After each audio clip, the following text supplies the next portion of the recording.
So employment data in economies and companies, there are employees, which are an essential part because they are employed, they earn money, and they most of the times are also the consumers in that economy. So it's important to know the basics about the labor market data. It can be an impact or good indicator about the health of an economy. And it's not about how many people do work there, but it can be also interesting how many jobs do they have.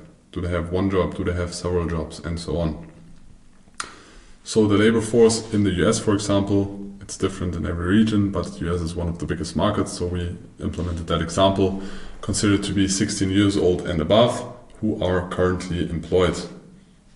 There are not included students and retired workers, because they are retired and students are studying, so studying and working most of the times can be combined, but not full time. And of course, children are not in this calculation as well, because this would remove the value of the data. What types of labor market data are there? So there are different forms. There is the unemployment rate, so it's the percentage of labor that is actively looking for a job but can't find it. So people that want to work but don't find a job. There are the non-farm payrolls, short NFP, very, very volatile event. If you look at the NFPs and then look at the charts of most assets, there is a lot of volatility during the publication of those news.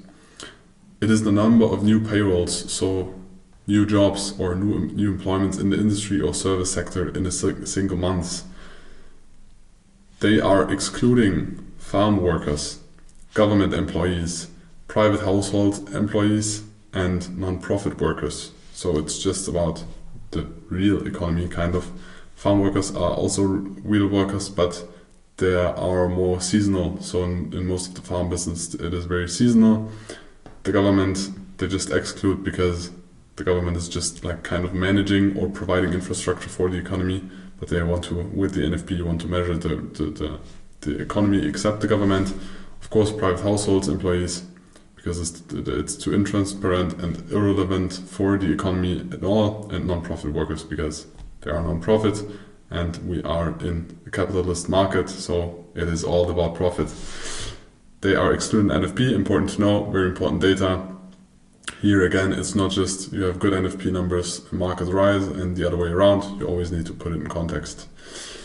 And there are the initial jobless claims, so the weekly number of new people that need support from their unemployment insurance in the country. Those are the most important one, but there is one last one. It's the job opening and labor turnover survey, but nobody calls it that way, but I just thought we implemented the long version as well. Everybody just names them JOLTS, whatever, and it is a survey that follows different metrics of overall hirings. Again, we will go through one example data. So you see the unemployment rate here. Usually, it's very rare that it is below 3%. Of course, the goal is to have it as low as possible, but it's also good for economy to not be at zero, because then you could produce more, and it's unlikely because then the politics most of the time change that, for example, immigrants from other countries have more easy to go there, but a state does not want an employment rate at zero, because then the likelihood of a company moving somewhere else where there are more employees they can employ to get the work done in the company is higher, and it's nearly impossible to have an employment rate of 0%, because sometimes there are also people that either cannot work or don't want to work. As you can see, again, there is a very big rise in employment data. One very important information about employment data is that when central banks increase the interest rates, you remember the cycles we talked about, the debt cycles, when they increase interest rates, they most of the times also need a rise in unemployment. Because if they raise the interest rates and they try to cool down, or they think the economy is growing too slow, we rather want the economy to grow long term, but at a slower pace, they need a rise in unemployment. The reason for this is if they only raise the interest rates and extract liquidity and the unemployment is not rising, the salaries are most likely are rising as well, because the companies are fighting against few employees that are in the market, and then the employees are in the market say, yeah, I will work for you if you give me more salary. And if the company pays more salary, most likely the product's going to get more expensive because the labor is more expensive.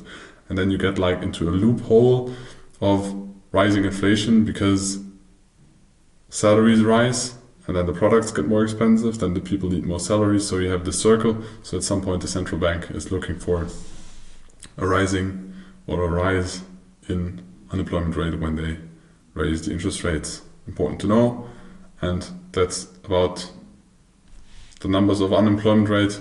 You need to know it as a good sign for a healthy economy if the unemployment rate is low. Now we continue with the next, the business sentiment.